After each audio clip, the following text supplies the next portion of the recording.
구약 성경 1257쪽, 구약 성경 1257쪽 호세아 2장 8절에서 13절까지의 말씀을 교독하겠습니다. 곡식과 새 포도주와 기름은 내가 그에게 준 것이요 그들이 바알을 위하여 쓴 은과 금도 내가 그에게 더하여 준 것이거늘 그가 알지 못하도다. 그러므로 내가 내 곡식을 그것이 익을 계절에 도로 찾으며 내가 내 새 포도주를 그것이 맛들 시기에 도로 찾으며 또 그들의 벌거벗은 몸을 가릴 내 양털과 내 삶을 빼앗으리라. 이제 내가 그 수치를 그 사랑하는 자의 눈앞에 드러내리니 그를 내 손에서 건져낼 사람이 없으리라. 내가 그의 모든 희락과 절기와 월삭과 안식일과 모든 명절을 폐하겠고 그가 전에 이르기를 이것은 나를 사랑하는 자들이 내게 준 값이라 하던 그 포도나무와 무화과 나무를 거칠게 하여 수풀이 되게 하며 들짐승들에게 먹게 하리라. 그가 귀고리와 폐물로 장식하고 그가 사랑하는 자를 따라가서 나를 잊어버리고 향을 살라 바알들을 섬긴 시일대로 내가 그에게 벌을 주리라. 여호와의 말씀이니라. 아멘. 우리 옆에 계신 분들 또 앞에 계신 분들 인사하겠습니다. 반갑습니다. 잘 오셨습니다. 우리가 성경을 읽어보면 하나님께서 하나님과 우리의 관계를 규정하는 여러 방식이 있는데 두 가지 정도로 또 오늘 정리해 볼 수가 있습니다. 하나는 하나님께서 나는 아버지이고 너희는 자녀다. 나는 아버지이고 너희는 백성이다. 그렇게 규정을 합니다. 또 다른 부분에서는 하나님께서 나는 신랑이고 나는 남편이고 너는 신부이고 아내이다. 훨씬 더 친밀하고 사랑의 관계로 그렇게 규정을 하기도 합니다. 호세아를 읽어보면 호세아는 이 두 가지가 다 들어있는데 그 중에서도 특별히 하나님께서 나는 남편이고 너는 아내와 같다. 그렇게 친밀한 관계로 규정을 하십니다. 그런데 아내인 이스라엘 백성들이 남편인 하나님을 등지고 세상을 향하여서 기웃거리고 영적으로 방종하고 영적으로 타락하고 하나님의 사랑을 저버렸다라는 거예요. 그래서 하나님께서 호세아에게 상징적 의미로 너 음란한 여자를 취해라 그렇게 말한 거예요. 음란한 여자를 취해서 음란한 자식들을 낳아라. 참 선지자로서는 뼈아픈 하나님의 명령이었지만 왜 그렇게 하나님께서 말씀하셨는가? 이스라엘 백성들이 자기들의 영적 상태를 알지 못하기 때문에 그러한 선지자의 삶을 통하여서 그들의 삶이 얼마나 아름다워야 되는데 비참한 상태로 전락했는가를 보여주기를 원했던 겁니다. 하나님께서 이제 오늘 본문을 통하여서 이스라엘 백성들이 영적으로 무지함 가운데 있고 영적으로 얼마나 어긋나 있는가를 말씀해 주고 있는 거예요. 하나님께서 이렇게 말씀하시는 이유는 그저 단순히 책망하는 데 목적이 있는 게 아니에요. 그 사랑을 회복하기를 원하는 거죠. 그들이 다시금 하나님 앞에 가까이 와서 하나님의 그 놀라운 사랑을 받아 누리며 살기를 원하는 거예요. 하나님과 관계가 회복되기를 원하는 겁니다. 그것이 하나님의 마음이에요. 하나님의 그 진심이라고 하는 것이지요. 8절에 보면 하나님께서 이 이스라엘 백성들, 백성이기도 하고 자녀이기도 하고 또 더 친밀한 관계로는 아내처럼 여기는 이스라엘 백성들이 준 것이 무엇인가 라고 하는 것을 말씀하고 있습니다. 8절 우리 함께 읽겠습니다. 곡식과 새 포도주와 기름은 내가 그에게 준 것이요 그들이 바알을 위하여 쓴 은과 금도 내가 그에게 더하여 준 것이거늘 그가 알지 못하도다. 아멘. 오늘 설교 제목이 그가 알지 못하도다. 8절에 있는 내용 중에서 제목을 따왔습니다. 그가 알지 못하도다. 그는 이스라엘 백성들 말합니다. 하나님의 자녀일 뿐만 아니라 하나님의 백성일 뿐만 아니라 하나님의 신부된 그러한 백성들이 알지 못하는 거예요. 이 모르는 게 참 문제입니다. 알아야 되는데 모르는 것, 영적 무지가 그들의 삶을 비참한 상태로 그렇게 이끌고 갔다라는 거예요. 먼저 하나님께서 내가 곡식과 새 포도주와 기름을 주었다라고 말씀합니다. 곡식은 무엇입니까? 곡식은 양식을 말해요. 먹는 것, 음식 아니겠습니까? 그래서 이 곡식은 삶을 유지하는 데 있어서 가장 기본적인 그런 재료가 되는 것입니다. 하나님께서 이스라엘 백성들에게 생명을 지속적으로 연장시켜 주시기를 원합니다. 이건 단순히 곡식이라 표현되어서 육신의 생명만을 말하는 게 아닙니다. 육신의 생명을 넘어서서 영적인 생명까지를 함께 아울러 말하고 있는 거예요. 하나님께서 그런 생명을 주셨다는 거예요. 이걸 알아야 되는데 이스라엘 백성들이 이걸 모른다는 거죠. 그냥 주어진 걸 당연한 걸로 여긴다라는 거죠. 우리 은혜라고 하는 찬양을 보면 지금까지 살아왔던 것이 당연한 것이 아니라 하나님의 은혜였소라고 고백하잖아요. 당연하게 여기면 감사가 사라져요. 감사가 사라집니다. 감격이 사라져요. 그래서 하나님께서 나에게 주셨다. 이게 은혜잖아요. 은혜 의식을 가지고 사는 것이 얼마나 중요한지 알 수가 없습니다. 곡식을 주셨다라는 것, 생명을 주셨다라는 겁니다. 두 번째로는 하나님께서 새 포도주를 주었다라고 말씀하셔요.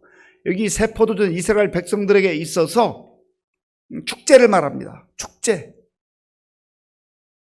하나님은 이스라엘 백성들, 하나님의 자녀들이, 그리고 신부로 삼아주신 주의 백성들이 축제와 같은 삶을 살기를 원해요. 축제 속에 기쁨이 있잖아요. 그 기쁨이 가득한 곳입니다. 기쁨이 가득한 삶을 하나님께서 주기를 원하는 거예요. 그렇게 기뻐하고 그 축제를 누리기 위해서는요, 하나님과 관계가 밀접하게 친밀하게 형성이 돼야 한다라는 거예요. 하나님께서 이 좋은 거 주셨는데 이들이 그걸 박차고 하나님부터 멀리 떠나갔다라는 겁니다. 세 번째로 하나님께서 주셨다고 하는 것은 기름이에요. 기름은 여러 가지 의미가 있는, 특별히 이스라엘 백성들에게 있어서 이 감람나무에서 얻게 되는 기름은 약으로 써요. 약으로. 아플 때 약으로 씁니다. 그리고 이 기름은요, 또 음식을 만드는 데 있어서 요리할 때도 귀한 재료로 썼습니다.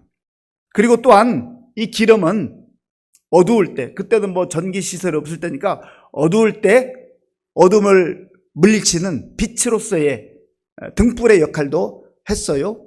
그리고 이 기름이라고 하는 것은 특별히 구약시대에 보면 하나님께서 왕을 삼을 때, 그리고 제사장과 선자들을 부르실 때에 이 기름을 얹어줌으로 인하여서, 기름을 부음으로 인하여서 그들이 하나님의 택함 받은 거룩한 존재라고 하는 것을 그렇게 말씀해 주셨어요. 그러니까 지금 이 곡식, 새 포도주, 기름이라고 하는 것은 하나님께서 주신 최고의 선물이에요. 이걸 아우러서 말하면 은혜죠. 하나님께서 우리 자녀들에게, 백성들에게 은혜를 주실 때는 좋은 것 주시지 시시한 것 주는 분이 아니란 말이죠. 최고의 선물을 하나님께서 주시는 거예요. 그리고 또 하나님께서 그들이 필요로 하는 은과 금도 주었다라고 말씀합니다. 8절을 제가 한번 더 읽겠습니다. 곡식과 새 포도주와 기름은 내가 그에게 준 것이요, 그들이 바알을 위하여 쓴 은과 금도 내가 그에게 더하여 준 것이거늘 그가 알지 못하도다. 하나님 주신 거예요. 하나님 주셨는데 이들은 하나님이 주신 것으로 생각하지 않는다라는 겁니다. 여기서부터 불행이 시작되는 거예요. 그들이 마음껏 누릴 수 있는 그 기쁨을 다 상실해버리는 거예요. 축제를 상실해버리는 거예요. 그리고 이들이 때로는 약으로 쓸 수도 있고, 때로는 존귀한 그 신분을 의미하는 왕, 제사장, 그리고 선지자로서의 그 하나님 주신 존귀함도 잃어버리게 된다라고 하는 것입니다. 그런데 이들이 참 어리석은 것은 하나님께서 주신 그 귀한 것들을 누구를 위해 써요? 오늘 본문에 보니까 바알을 위하여 썼다. 하나님 위해 쓰지 않고 바알을 위해 썼다라는 거예요. 이 바알을 위해 썼다라고 하는 건 두 가지 의미가 있어요. 하나는 우상 앞에 갖다 다 바쳤다라는 거예요. 하나님께 영광을 돌려야 되는데 바알 앞에 가서 머리를 조아린다라는 거죠. 바울의 고백에 의하면 너희가 먹든지 마시든지 무엇을 하든지 다 하나님의 영광을 위하여 하라. 하나님께서 창조주시고 하나님께서 우리에게 구원을 베풀어 주셨고 하나님께서 우리의 아버지가 되시기 때문에 우리가 받은 은혜를 누릴 뿐만 아니라 하나님께 영광을 돌려야 되는데 이 영적으로 타락하고 무지한 백성들은 바알에게 갖다 바쳤다라는 겁니다. 얼마나 기가 막힌 노릇입니까? 그러면 우리가 이런 말씀을 들으면서 참 이스라엘 백성들 너무나 철부지 같다. 너무나 영적으로 무지하다. 그가 알지 못하도다. 하나님께서 말씀하시는 것처럼 우리가 생각할 때도 참 답답하다. 안타깝다. 그런 생각 하지 않습니까? 그런데 오늘 이 말씀이 어떤 면에서는 저와 여러분들을 향하고 있다는 거예요. 저와 여러분들은 어떻습니까? 하나님께서 우리에게 때로는 곡식도 허락하시고 새 포도주도 주시고 기름도 주신 것 아니겠어요? 내 힘으로 내 능력으로 내가 열심히 일해서 얻은 것입니까? 하나님께서 건강도 주시고 하나님께서 재능도 주시고 하나님께서 일할 수 있는 일터도 주시고 하나님께서 우리의 모든 삶을 보호해 주셨기 때문에 가능한 것 아니에요? 결국은 그 모든 과정과 결과까지도 하나님께서 허락하신 거예요. 그런데 우리는 착각할 때가 많아요. 그래도 내가 열심히 했으니까, 그래도 내가 성실하게 했으니까, 그래도 내가 무엇보다도 최선을 다했으니까 자기 공로에 빠지거나 자기 의에 빠지게 된다라는 거예요. 그리고 하나님께서 주신 이 귀한 것들을 하나님을 위해서 쓰지 않고 바알을 위해 쓴다는 거예요. 바알은 이스라엘 백성들이 생각할 때, 그리고 그 당시 사람들이 생각할 때 풍요의 신으로 여겼어요. 다산의 신으로 여겼어요. 그러니까 우리가 잘 먹고 잘 살기 위해서 풍성해지기 위해서는 바알을 섬겨야 된다. 그렇게 생각했던 것입니다. 잘못 생각한 거죠. 영적으로 무지했던 거죠. 하나님께서 그가 알지 못하도다. 알지 못해서 그들이 엉뚱한 길로 갔다라는 겁니다. 오늘 이 시대도 마찬가지 아니에요? 하나님께만 예배드리고 하나님만 경외하고 하나님만 섬겨야 되는데 사람들이 눈에 보이는 바알도 있고 눈에 보이지 않는 바알도 얼마나 많이 섬기는지 몰라요. 결국은 그렇게 섬기는 이유가 무엇입니까? 섬기는 이유는요, 내가 잘 되겠다라는 거예요. 그 바알 앞에 가서 절하는 이유가 뭐예요? 나 복 좀 달라라는 거예요. 그거는 관계가 아니에요. 인격적 관계가 아닙니다. 그건 자기 욕망을 채우는 도구로 사용하는 거예요. 종교적 행위를 하기 때문에 자기도 착각할 때가 있어요. 그런데 결국은 내 야망과 내 뜻을 이루어주는 그 신을 섬기겠다라고 하는 것 아니겠습니까? 그건 자기 욕망을 채우는 거예요.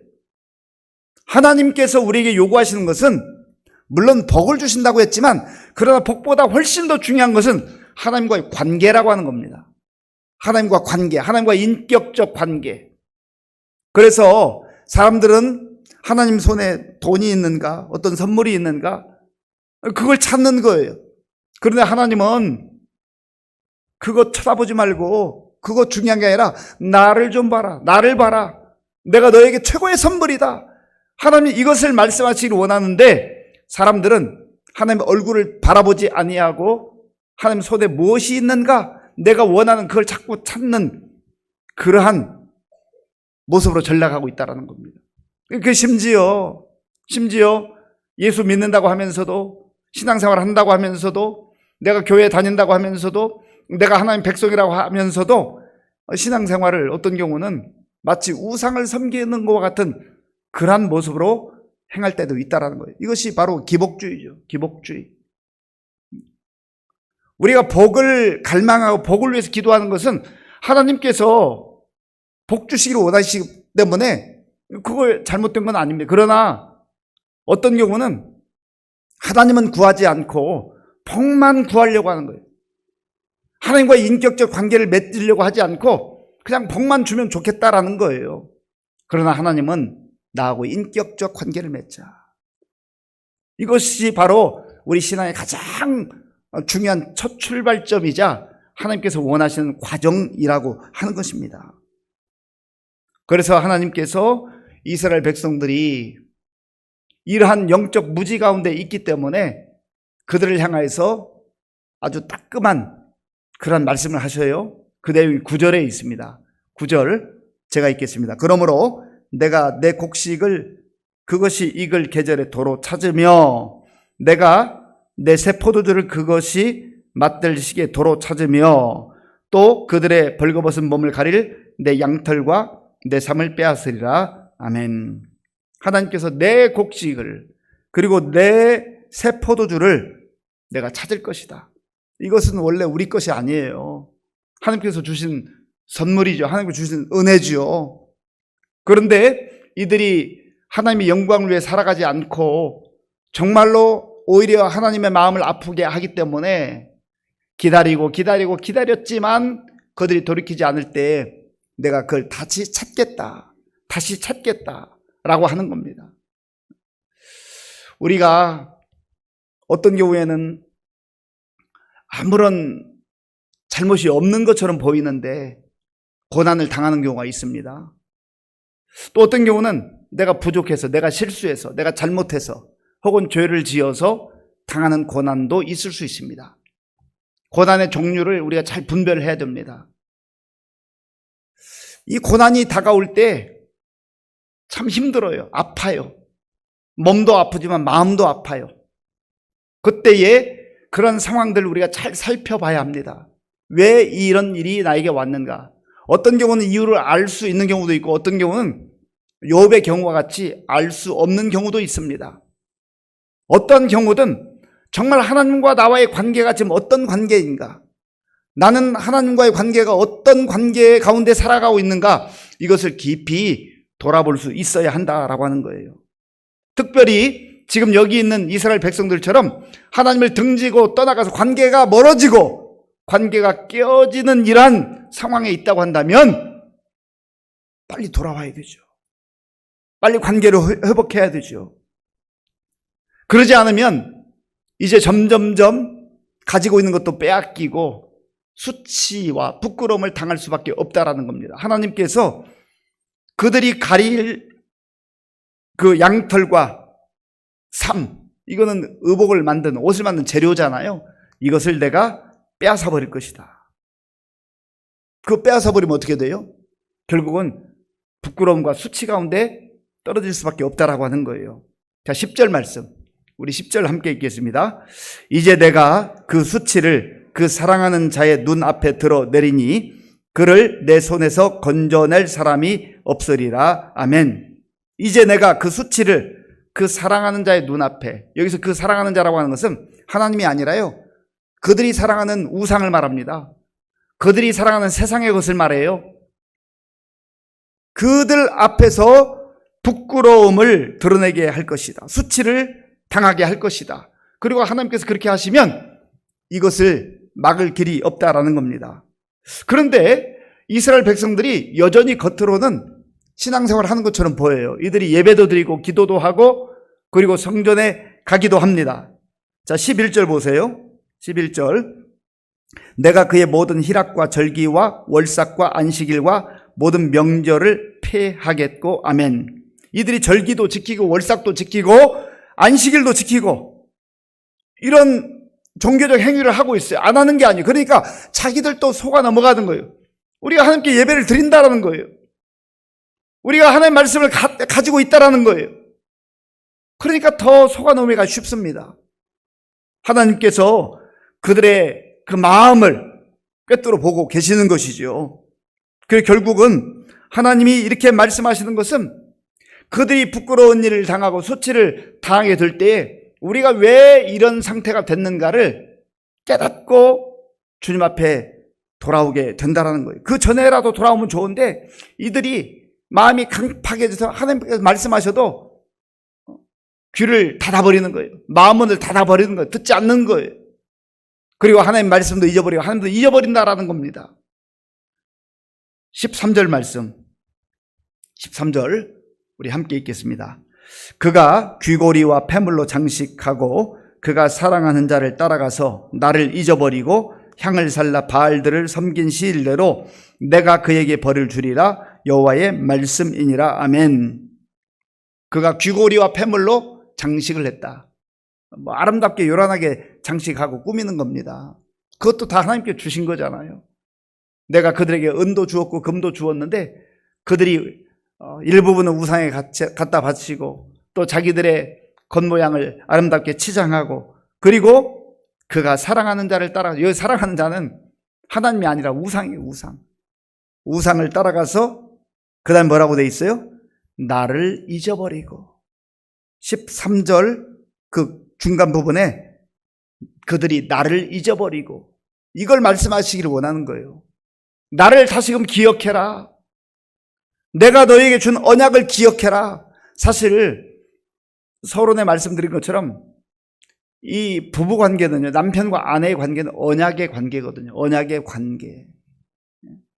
우리가 결혼식 할 때도 신랑과 신부가 서약을 하잖아요. 건강할 때만 사랑하겠습니다. 젊었을 때만 사랑하겠습니다. 모든 상황이 좋을 때만 사랑하겠습니다. 그게 아니잖아요. 건강할 때에도 아플 때에도, 상황이 좋을 때도 안 좋을 때도, 젊었을 때에도, 세월이 흘러서 늙었을 때에도 사랑하겠습니다. 그게 바로 언약, 서약의 의미거든요. 그런데 지금 이스라엘 백성들이 그 언약을 깨트려버리고 그 언약을 잊어버리고 하나님을 잊어버리고 자기들이 원하는 곳으로 가버리고 말았다라고 하는 거예요. 그래서 하나님께서는 그들이 바알을 섬긴 그 시일대로 그들에게 사랑의 채찍을 가시겠다고 말씀하는 거예요. 여기에는 사랑의 채찍이에요. 채찍에 포커스가 있는 게 아니라 사랑의 포커스가 있는 거예요. 이 부모들이 자녀를 양육하다 보면 참 쉽지가 않잖아요. 사랑의 채찍을 가야 되는데 어떤 경우는 감정의 채찍, 분노의 채찍만 가는 경우가 있어요. 그러면 상처받는 거예요. 그러면 관계가 쉽지 않아요. 사랑의 채찍은 필요하기도 합니다. 잠언에도 보면 아이가 잘못된 길로 가지 않도록 사랑의 채찍은 필요하다 말씀하고 있어요. 사랑이 포커스예요. 사랑이 초점이 되어야 되는 거죠. 채찍은 사랑 뒤에 따라가는 거예요. 지금 하나님께서 그렇게 말씀하시는 거예요. 하나님은 분노의 채찍이 아니라, 분노의 심판이 아니라 사랑의 채찍으로 그들을 때려서라도 그들이 다시금 온전한 자리로, 원래의 자리로 돌아오게 하기를 원하시는 거예요. 이것이 바로 호세아 선지자를 통해서 당대에 하나님을 등지고 떠나갔던 이스라엘 백성들에게 주기를 원하시는 하나님의 말씀이기도 하고 하나님의 마음이기도 한 것입니다. 그가 알지 못하였도다. 그가 알지 못하도다. 영적으로 어리석어서, 영적으로 무지해서 그렇게 된 이스라엘 백성들을 이 선지자를 보내셔서, 또 선지자의 그 음란한 여자와 결혼한 그 과정을 통해서 보여주기를 원하는 거지요. 사랑하는 성도 여러분, 오늘 우리가 이 말씀을 마음에 새기면서 그 당시 호세아의 이름의 뜻은요, 구원이란 뜻이에요.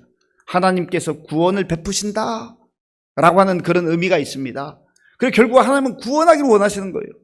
이들이 죄 가운데 허덕이고 짓눌리고 고통당하고 눈물 흘리고 겉으로 볼 때는 화려해 보이지만 정말 그들이 당하는 그 고통에서 건져주기를 원하시는 거거든요.